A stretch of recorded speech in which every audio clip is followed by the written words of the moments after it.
And we're back with another car review in GTA Online. So this is another car that you can get from this week's GTA Online weekly update. It's not a sale vehicle, but it is a deleted vehicle.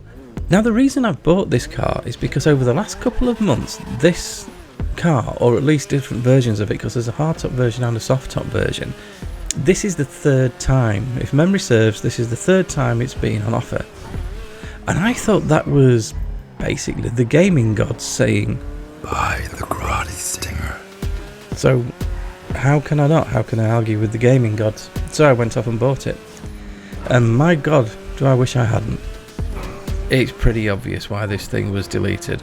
I've got to say, this is the closest I've got to being annoyed while doing one of these reviews. That's how bad this car is.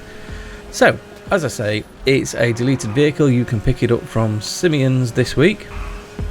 Although it's not on offer, and this thing will cost you just over 800,000 of your GTA dollars. So is it worth it? Well, let's have a look. Let's break it down into a few sections. Starting with the looks. Now, this, according to Wikipedia, is based on the Ferrari 250 GT California. Really? I mean, this is the Ferrari 250 GT California, and this is the Grotti Stinger. I have to admit, I remember back to when I started driving, the first time I accidentally hit a rabbit on a back road. It was one of those annoying ones where the rabbit ran out, so I tried to miss it, and then the rabbit moved and I ended up hitting it.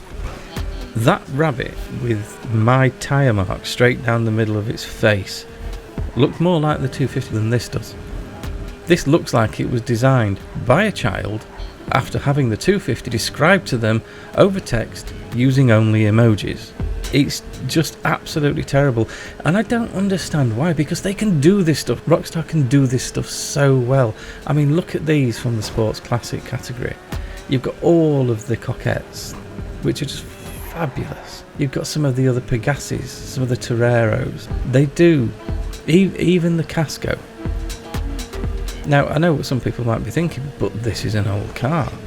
Well, the Zentorno is an old car. The Carbonizere is a release day car, and that looks fabulous compared to this piece of garbage. I can only assume that the person who designed all of these was on holiday the day that this thing needed to be designed. Well, I hope you got food poisoning. So looks, we're talking 0 out of 10. But maybe it'll redeem itself with the customization. So I drag it into my agency garage and start having a look at customizing this thing. And there are no bumpers, no spoilers, no fenders. You can change the roof, because even though I bought the convertible one, unlike all of the other convertibles in the game, you can't drop the top of this when you're out. You have to go to a garage and have it removed and pay for the privilege. So it's not even really a convertible, is it? So what have you got in terms of customization? Well, you can have a red one, or you can maybe have a green one, or a yellow one perhaps.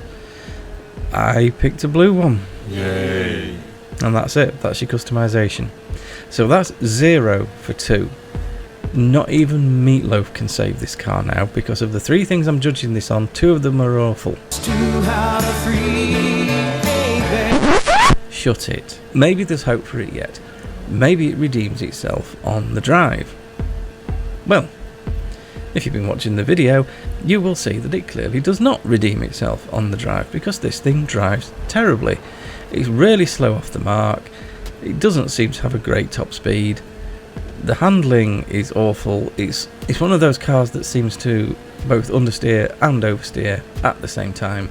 Sometimes the steering feels quite sharp, other times it feels really vague and delayed, and there's no way of telling which version of the car you're going to get when you turn into any given corner. The only thing you can guarantee that you will get is a massive fistful of oversteer. So no, it doesn't redeem itself on the drive either. So it's ugly, expensive, useless, has terrible customization, and is slow. And that's why I'm actually quite annoyed, because as I said before, Rockstar can do this stuff. They can do this stuff really well. And I don't understand why they didn't with this car. It just feels lazy. So final thoughts and review on this thing are, do not buy this under any circumstances.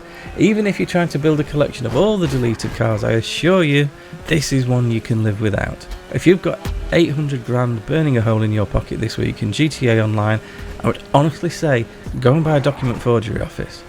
And yeah, you heard that right, I said go and buy a document forgery office. The worst business in the game would be a better use of your money than this steaming pile of crap. Because at least that terrible business would give you a slightly bigger nightclub sale. And if you're interested, this is the top speed it managed to do.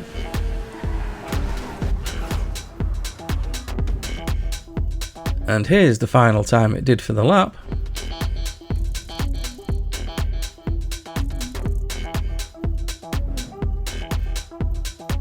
And here's where it sits on the lap board.